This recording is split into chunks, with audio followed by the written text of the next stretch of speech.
여러분 안녕하십니까? 내년도 의대 모집 인원 제출 기한이 하루 앞으로 다가오면서 대학들이 의사결정에 속도를 내고 있습니다. 우리 지역대학 가운데 처음으로 입장을 밝힌 충남대는 기존 증원분 90명에서 절반으로 줄어든 45명만 늘리기로 했습니다. 다른 사립대들도 증원 규모를 놓고 고심 중인 가운데 의대생들은 증원 전면 백지화를 고수하며 수업 거부를 이어가고 있습니다. 조형준 기자입니다. 충남대학교가 내년도 의과대학 입학정원 증원분을 절반으로 줄였습니다. 기존 정원이 110명이던 충남대는 당초 내년도부터 90명 늘어난 200명을 선발할 예정이었지만 이 중 50%인 45명만 늘리기로 했습니다. 다만 내후년인 2026학년도부터는 100%인 90명을 온전히 늘려 200명씩 선발할 계획입니다. 의과대학 교수협의회에서 요구하는 사항, 또 거점 국립대학교 총장님들과의 협의사항 여러 가지를 고려해서 충남대 등 지역 거점 국립대 총장 6명이 건의한 대학별 정원 자율 모집을 정부가 받아들인 지 열흘 만에 나온 지역대학 가운데 첫 증원 확정안입니다. 건양대와 순천향대 등 정원이 늘어난 지역 4개 사립대는 기존 증원분을 대부분 100% 수용할 걸로 예상되는 가운데 막바지 고심 중인 걸로 파악됐습니다. 증원 규모가 속속 확정되는 가운데 휴학계를 내고 학교를 떠난 의대생들은 여전히 복귀하지 않고 있습니다. 3월 4일에 했으니까 한 2달 정도 돼가는데 저희랑 같은 건물 쓰긴 하는데 좀 의대생분들이 쓰는 데는 비어있는 것 같아요. 당초 오늘 수업을 재개하려 했던 건양대는 다음 주로 또다시 개강을 미뤘습니다. 학교 측은 2주 단위로 미뤄오던 수업 재개일을 앞으로는 일주일 단위씩 미뤄가며 다시 정하겠다고 밝혔습니다.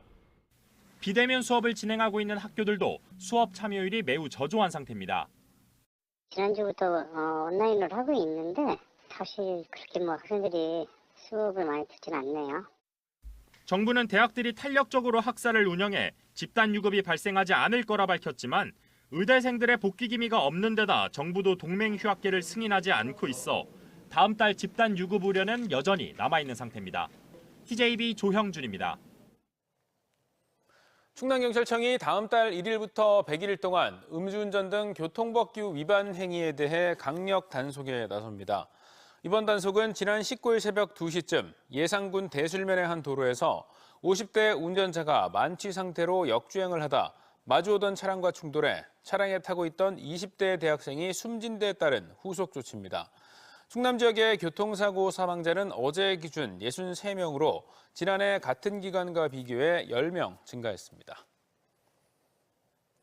어제 저녁 8시 30분쯤 논산시 내동 은진 내거리 근처 도로에서 SUV 차량과 오토바이 2대가 잇따라 부딪혀 50대 오토바이 운전자 1명이 부상을 입고 병원으로 옮겨졌습니다.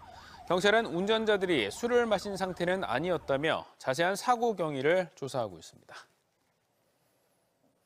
대전 동구에 이상한 사거리가 있다는 제보가 들어왔습니다. 직진 신호가 없어서 운전자들이 신호 위반을 무릅쓰고 빨간불이나 좌회전 신호에 직진을 하는 등 큰 혼란을 겪고 있는데요.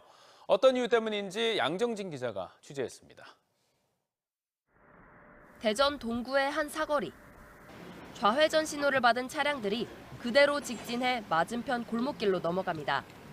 빨간불에 직진하는 차량들도 있습니다. 지난해 말 이곳에 직진 신호가 없는 신호등이 생겨나며 운전자들은 혼란에 빠졌습니다. 직진 금지 구역이 아닌데도 직진 신호가 없어 신호 위반을 하지 않고선 맞은편으로 건너갈 수 없게 된 겁니다. 저 신호등이 없었을 때부터 수십 년간 직진을 했던 도로기 때문에 직진을 할 수 있다고 내비에 뜨는데도 빨간불이 떠 있고 좌회전 신호등만 있으니 직진을 하게 되면 신호 위반이 되더라고요.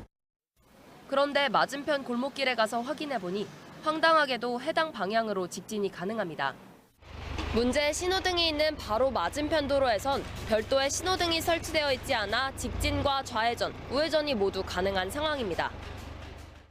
오가는 차들이 뒤엉키다 보니 보행자들도 매번 불안할 따름입니다. 평소에 다닐 때 이제 차 사고 날 뻔한 걸 많이 목격했고 이제 그 사고 때문에 저희한테도 위협이 올 것 같아 좀 무서워.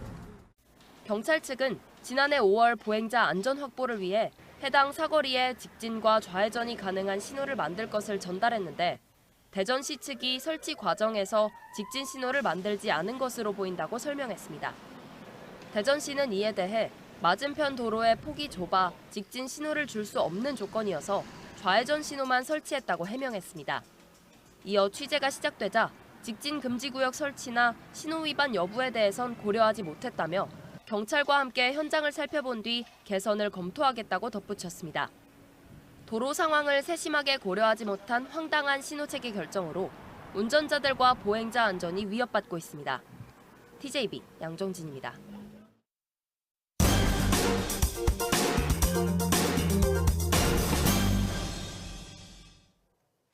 대전고법 제1형사부는 용역 계약 업체로부터 억대 뇌물을 받은 혐의로 기소된 국방과학연구소 전 책임연구원 51살 A씨에게 1심과 같은 징역 9년을 선고했습니다.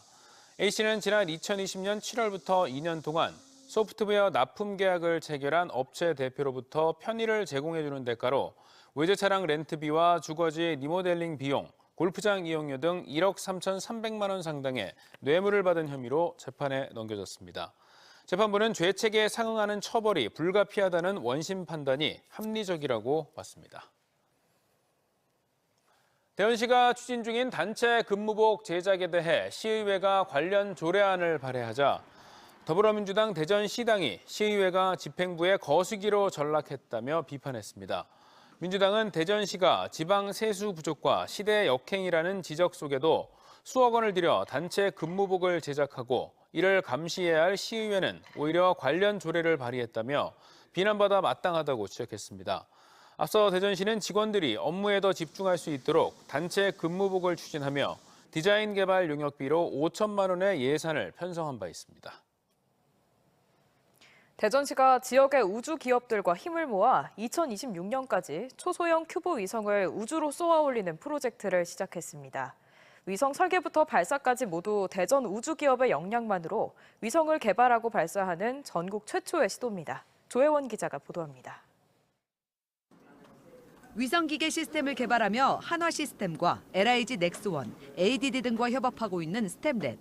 지난 2022년 한국형 발사체 누리호에 탑재된 큐브 위성을 개발한 대전의 대표 우주 스타트업입니다. 대전시가 스템랩을 비롯한 지역 우주 기업 5곳과 함께 대전형 위성을 쏘아 올리는 대전셋 프로젝트의 첫 발을 뗐습니다. 32kg 무게의 초소형 큐브 위성에는 1m 해상도를 가진 전자광학 카메라와 태양 전지판 모듈, 전력 제어 장치, 대용량 메모리 등 대전 우주 기업들이 개발한 품목들이 탑재됩니다. 중소기업이 참여를 해서 위성을 개발할 수 있는 프로젝트가 국가 차원에서 없었습니다. 그래서 대전시가 이번에 이런 기회를 만들어 주셨다라고 하는 것이 대전시가 이제 앞으로 우주 기술을 선도하고 산업화를 육성하는 데서 굉장히 큰 매개체가 될 걸로 생각을 하고 있습니다. 전국 최초로 지역 우주 기술만을 활용하는 대전셋 프로젝트는 54억 원의 예산이 투입돼 오는 2026년 발사를 목표로 추진됩니다. 대전셋은 도시공간 변화 등 관측 임무 수행뿐만 아니라 지역 초중고에서 위성을 활용한 수업에도 활용될 전망입니다. 부산시와 진주시가 자체 위성을 쏘아 올린 바 있지만 지역 독자 기술은 아니었습니다. 설계, 부품, 발사까지 가능하면 대전 기업, 대전 기술로 할 생각을 갖고 있습니다. 그럼으로써 대전 기업을 글로벌 위성 시장에 우주 산업과 관련해서 경쟁력을 확보할 수 있도록 돕는 사업입니다. 대전시는 대전셋 발사에 성공하면 해마다 위성 1기씩 쏘아 올릴 계획이며 지역 기업들이 발사체 개발에 역량을 집중할 수 있도록 관련 예산 5억 원을 반영한 추경 예산안을 대전시의회에 제출했습니다. TJB 조혜원입니다. 지난 25일부터 나흘간 대전 엑스포 시민광장 일원에서 열린 2024 대한민국 과학축제에 49만 명이 다녀간 것으로 집계됐습니다.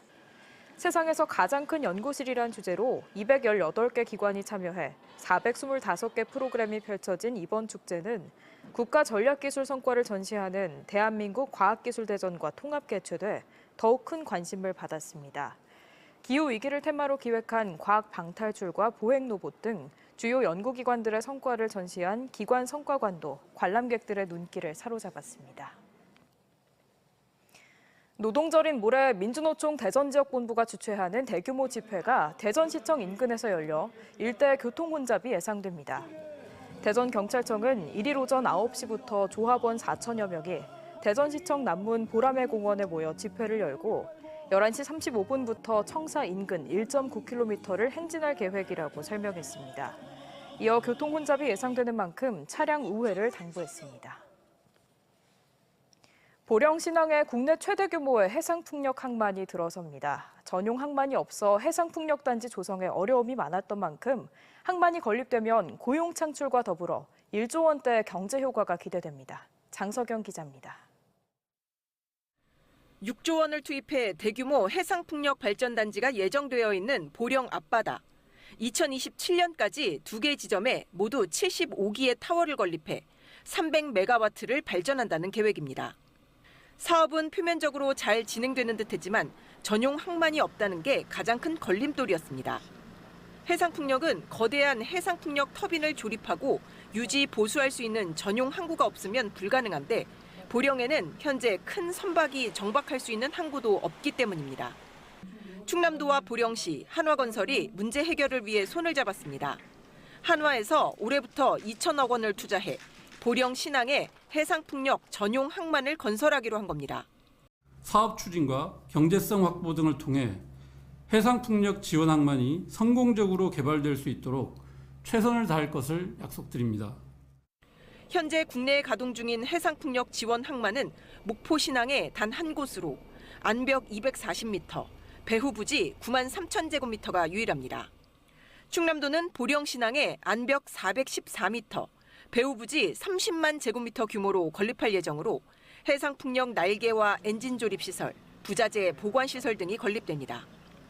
현재 서해안권에 계획된 해상풍력 단지는 보령에 6조 원대 1.96기가와트, 태안 14조 9천억 원대 1기가와트, 이 밖에도 인천과 전북 등 총 8.28기가와트에 달합니다. 이들이 보령 신항 해상풍력 항만을 이용하게 되는 겁니다. 충남도는 해상풍력 항만이 본격 가동하면 발전기 설치 유지, 관리는 물론 관련 기업 유치에 탄력이 붙어 5년간 1조 원의 경제 효과와 7,500명의 고용 창출 효과를 기대하고 있습니다. 정부 계획과 또 인허가 등을 속도감 있게 추진할 계획입니다. 해상풍력 이 항만이 완공이 되면은 보령은 해상풍력 산업 거점으로 발전할 것이고. 충남도는 2026년까지 준설토 매립과 개발 사업 허가 등을 마무리하며 2년간 배후부지 조성을 거쳐 2029년 본격 가동한다는 계획입니다. TJB 장석영입니다. 충남도가 국내 식자재 유통 1위 기업인 CJ 프레시웨이와 충남 농특산물 유통 활성화를 위한 상생협약을 체결하고 지역 농산물 판로 확대에 나섭니다.